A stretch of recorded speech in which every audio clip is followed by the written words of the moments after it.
Hello everyone, আমরা হচ্ছে এই ভিডিওতে বিয়ার, তারপর হচ্ছে অ্যাঙ্কর ট্যাগ এবং ইমেজ, এই তিনটা ট্যাগের ব্যবহার জানবো। আমি হচ্ছে এই বিয়ার ট্যাগ আগের ভিডিওতে বলা উচিত ছিল, বাট এখন আমরা শুরু করি। Let's see. So first bear tag কীভাবে ইউজ করা হয়। ফার্স্ট আমরা একটা প্যারাগ্রাফ নেই, প্যারাগ্রাফে লরেম ইপসাম নিয়ে আসি, আমরা কিছু টেক্সট নিয়ে আসি, ডামি টেক্সট। লরেম ইপসাম নিয়ে আসি। সো এখান থেকে দেখা যাচ্ছে আছে সো আমরা লরেম ইপসাম কিছু টেক্সট নিয়ে আসি এখান থেকে, ডামি টেক্সট। তো এরপরে করে কি আমরা বিয়ারে দিই, এখানে দিই, এবং এখানে ভিউ থেকে আমরা হচ্ছে ওয়ার্ড র্যাপ করে দিই, তাই সুন্দর করে দেখা যাবে। তো এনিওয়ে, সো বিয়ার ট্যাগটা ইউজ করা হয় লাইন ব্রেকের জন্য। তো আপনারা দেখতে পাচ্ছেন এই যে এই পুরো সেন্টেন্সটা অর্থাৎ প্যারাগ্রাফটা হচ্ছে একভাবে দেওয়া। এখন আপনি যদি চান যে এই যে ডটের পরে একটা ব্রেক দিবেন, এটা কিভাবে দিবেন? ব্রেক মানে এইখান থেকে নিচে চলে আসবে। সো আমরা একটু দেখি, বিয়ার দিলে এটা চলে আসলো। এখন আমি কিন্তু আগে বলছিলাম যে ট্যাগের কিন্তু একটা শুরু আছে, একটা শেষ আছে, বাট কিছু ট্যাগ আছে যেগুলোর শুরু শেষ নেই, শুধুমাত্র একটা ট্যাগ থাকে। সো এটা আপনি এইভাবে লিখতে পারেন, আবার হচ্ছে এখানে এইটার মতো শেষের মতো ব্যাকস্ল্যাশও দিতে পারেন, বাট এইটাই আমরা দেই, অ্যাকচুয়ালি এইভাবে দেই। সো না, আমরা হচ্ছে এইভাবে দিই। সো আপনি আসলে ব্যাকস্ল্যাশও দিতে পারেন অথবা এটা ছাড়াও দিতে পারেন, এটা হচ্ছে একটা ট্যাগ। হ্যাঁ, সো এই যে এখন দেখেন আমি সেভ দেই, তো এখান থেকে সরে আসছে। ঠিক আমরা যদি এখানে দুইটা দেই আরও ফাঁকা হবে। আমরা দেই, এখানে একটা কপি করে পেস্ট করি, দেই, আমরা সেভ দেই, এখন দেখবেন যে দুই ফাঁকা চলে আসছে। আবার আমরা এইটা এখানে দেই, ঠিক একইভাবে এইভাবে চলে আসছে। তো এইটা হচ্ছে বিয়ার ট্যাগের ব্যবহার, আপনারা একটু দেখে নেবেন। হ্যাঁ, সো আমরা হচ্ছে নেক্সট ট্যাগটা দেখি, যেটা হচ্ছে অ্যাঙ্কর ট্যাগ। অ্যাঙ্কর ট্যাগের ব্যবহার হলো যে লিঙ্ক করা, কোনো কিছু থেকে লিঙ্ক করা কি, যেমন ধরেন আপনারা ওয়েবসাইটে দেখবেন, আমরা অ্যাঙ্কর ট্যাগটা নিয়ে আসি, লিঙ্ক করা। সো এখন অ্যাঙ্কর ট্যাগটা কিভাবে লেখে? এইরকমভাবে প্রথমে এ এবং শেষ করতে হবে এটাকে, এবং এর ভিতরে অ্যাট্রিবিউট লিখতে হবে এইচরেফ মানে কোনো কিছুতে লিঙ্ক করা। এখন আপনার ওয়েবসাইটে মাঝে মাঝে দেখবেন নিচে লেখা আছে next page. So next page, এই যে ক্লিক করলে নেক্সট পেজ এটা চলে যাবে, বাট আমরা হচ্ছে লিঙ্ক করি নাই এখনো। তো আমরা নেক্সট পেজ না লিখে এখানে লিখি, ধরেন আমরা নতুন একটা পেজ ক্রিয়েট করি আগে। সো আপনারা এইখান থেকে পেজ ক্রিয়েট করতে পারেন, এখানে নিউ ফাইলে ক্লিক করলে এটা হয়ে যাবে। তো আমরা একটা ফাইল নেই, সেটার নাম হচ্ছে আমরা হচ্ছে এটা ধরেন হোম পেজ, আমরা হোম পেজ থেকে অ্যাবাউট পেজে যাব। সো অ্যাবাউট পেজ দিয়ে একটা about.html HTML যাই, এটা হচ্ছে অ্যাবাউট পেজ বানালাম, এবং এটাতে আমরা করি কি, এখান থেকে একটু কপি করে নিয়ে আসি। সো আমরা এটাতে কি করব, এই ইন্ডেক্স ফাইলটাকে আমরা হোম পেজ বানাই। হ্যাঁ, ইন্ডেক্স ফাইল মূলত হোম পেজই হয়। So this is home page. এটা হচ্ছে হোম পেজ আমাদের। এখন আমরা করব কি, হোম পেজ থেকে অ্যাবাউট পেজে যাব। সো অ্যাবাউট পেজে যাওয়ার জন্য আমরা এটা পুরোটা কপি করি, আবার এটা কপি করি এবং এগুলো সরাই দেই। তো এখানে লিখি দিস ইজ কি পেজ, এটা হচ্ছে অ্যাবাউট পেজ।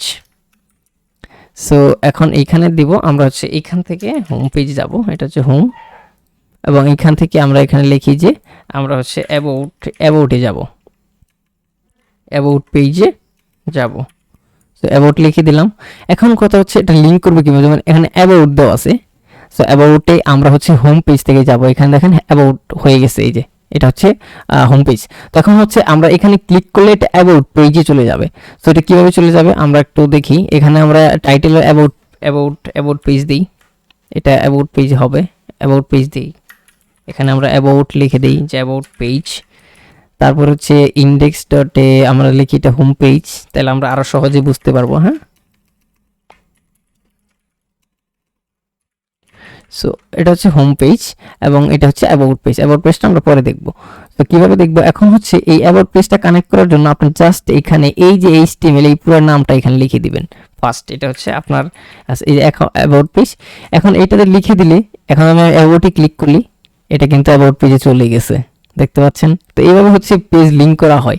এখন আমরা করব কি, অ্যাবাউট পেজে যদি ক্লিক করে দেখেন এখানে হোম পেজ লেখা আছে, এখন হোম পেজে ক্লিক করে এটা হবে না, কারণ আমাদের হোম পেজে যেতে হবে, হোম পেজটা লিখে দিতে হবে, হোম পেজ হোম না, এটা হচ্ছে index.html, কারণ ইন্ডেক্সটা হচ্ছে হোম পেজ হয়।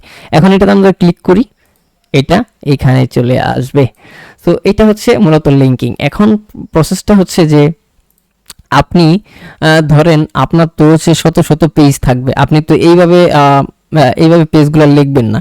আপনি করবেন কি, নতুন আরেকটা ফোল্ডার নেবেন। আপনারা হচ্ছে চাইলে এই যে ওয়েবসাইট ফোল্ডার থেকে, আমি একটু ফোল্ডারে যাই, আমাদের যে ফোল্ডার যেখানে আছে, আমরা হচ্ছে ডেস্কটপে আমরা ফোল্ডারটা বানাইছিলাম, তাই না? সো এই দেখেন, এই যে অ্যাবাউট পেজ এবং ইন্ডেক্স পেজ, এখন এখান থেকে আমরা ফোল্ডার এখান থেকেও বানাইতে পারি অথবা এখান থেকেও বানাইতে পারি। এখানে যদি আপনারা ক্লিক করেন, এখানে ফোল্ডার বানাইতে পারেন। আমরা একটা ফোল্ডার বানাই নতুন, এটার নাম দিব হচ্ছে পেজেস। এখানে সবগুলো পেজ থাকবে, হ্যাঁ। সো পেজেস, এই পেজেসের ভিতরে আমরা কিছু ইন্ডেক্স ফাইল বানাই। ফাইলটার নাম হচ্ছে, ধরেন আমরা একটা কন্ট্যাক্ট পেজের নাম দেই, কন্ট্যাক্ট পেজ। তো কন্ট্যাক্ট ডট এইচটিএমএল দিতে হবে, এক্সটেনশন হচ্ছে এইচটিএমএল দিতে হবে, দিলাম। এরপরে আমরা ঠিক স্ট্রাকচারটা এরকম করে আনি, এবং এখানে কি দিব, জাস্ট কন্ট্যাক্ট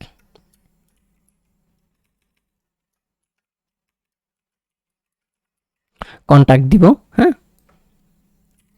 তো এখন এইখানটাতে আমরা কি করব, কন্ট্যাক্ট দিব, দিস ইজ কন্ট্যাক্ট। তো এখন একটা কন্ট্যাক্ট পেজ হয়ে গেল। এখন একটা বিষয় লক্ষ্য করেন যে এটা কিন্তু এই সেম ফোল্ডারে নাই, এটা কিন্তু আরেকটা ফোল্ডারে গেছে। তো এটা কিভাবে কানেক্ট করবেন? এখন আমরা যদি ধরেন আমরা হচ্ছে এখানে ইন্ডেক্স ফোল্ডারে অর্থাৎ হোম পেজে আমরা কাজ করি, হোম পেজে আরেকটা লিঙ্ক দিই যেটার নাম হচ্ছে কি বলে এটাকে, কন্ট্যাক্ট পেজ। এখন আমরা কন্ট্যাক্ট পেজে যদি এইভাবে কন্ট্যাক্ট লিখে দেই, যেমন আমরা যেভাবে কন্ট্যাক্ট এইচটিএমএলটা লিখছি ওইখানে এভাবে লিখে দেই, ওইটা কিন্তু এখানে যাবে না। এখানে আমরা কন্ট্যাক্ট আবার লিখে দিই। সো এইখানে যখন কন্ট্যাক্টে ক্লিক করি এটা যাবে না, এই পেজটা পাচ্ছে না। কারণ কি? কারণ আমরা আসলে এটা কিন্তু আরেকটা ফোল্ডারের ভিতরে আছে। তো এটা করার জন্য কি করতে হবে, প্রথমে ডট দিবেন, তারপরে ব্যাকস্ল্যাশ দিবেন, তারপরে কি দিবেন, ওই যে পেজেস ফোল্ডারের নাম, পেজেসের নাম দিবেন, তারপরে এভাবে ব্যাকস্ল্যাশ দিবেন, আবার হচ্ছে কন্ট্যাক্ট, এইভাবে হচ্ছে প্রথমে ডট, তারপর হচ্ছে ব্যাকস্ল্যাশ, তারপর হচ্ছে পেজেস মানে ওই ফোল্ডারটার নাম, তারপর হচ্ছে কন্ট্যাক্ট এইচটিএমএল। তো এইচটিএমএল দিলে এটা এখানে চলে আসবে। তো এখানে দেখেন দুইটা একসাথে দেখা যাচ্ছে। আমি একটা বিয়ার দিই, আমরা বিয়ারের ব্যবহার একটু আগেই দেখছি। এটা দিলে এটা হচ্ছে পাশাপাশি নিচে চলে আসবে। এখন যদি আমরা কন্ট্যাক্ট ক্লিক করি, কন্ট্যাক্ট পেজে চলে গেল। দেখেন এখানে কিন্তু লিঙ্কটাও চেঞ্জ হয়েছে, এখানে পেজেস আছে, তারপরে কন্ট্যাক্ট পেজ আছে। সো এরকমভাবেই এইটা ইউজ হয়। তো এখন আমরা জানবো যে অনেক পেজে লেখা থাকে, তো এটা ছিল এরকম, হ্যাঁ। তো এখন আমরা জানবো যে কিভাবে অনেক ওয়েবসাইট আপনারা দেখবেন, লক্ষ্য করবেন যে এখানে লেখা থাকে যে ভিজিট ফেসবুক, হ্যাঁ, ভিজিট ফেসবুক। এটা কোন পেজে লিখলাম, এখানেই তো লিখলাম, হ্যাঁ। তো লিখলাম আচ্ছা, এটা ইন্ডেক্স পেজ, বাট এখানে আমাদের নেওয়া হয়নি, আমরা হচ্ছে ইন্ডেক্স পেজে গেলাম। এখন দেখেন এটা তো হোম পেজ, অনেক ওয়েবসাইটে লেখা থাকে দেখেন যে ভিজিট ফেসবুক, এটার উপর যে আপনি ক্লিক করেন এটা ফেসবুকে চলে যাবে। এটা কীভাবে করবেন, জাস্ট এখানে ফেসবুকের লিঙ্ক দিয়ে দিবেন, এটা আমরা দেখাই দিলাম। জাস্ট আমরা হচ্ছে ফেসবুকের লিঙ্কটা নিয়ে আসি, এই যে লিঙ্ক করলাম, অ্যান্ড দেন এই যে এইটার পরিবর্তে আমরা ভিজিট ফেসবুকে যদি ক্লিক করি, অ্যান্ড দেন আমরা এখন যদি এই দেখেন এই এইচটিএমএল আমাদের যে বডি থেকে এখানে যদি আমরা ভিজিটে ক্লিক করি, যে ভিজিট ফেসবুক, এখন যদি ফেসবুক ক্লিক করে এটা ফেসবুকে চলে যাবে। সো এইভাবে মূলত হচ্ছে অ্যাঙ্করের ব্যবহার। আপনারা আরও বিস্তারিত দেখবেন ইনশাল্লাহ নেক্সটে আমরা যখন প্রজেক্ট করব। তো এই ছিল অ্যাঙ্করের ব্যবহার। এখন আমরা দেখব হচ্ছে ইমেজের ব্যবহার, হ্যাঁ।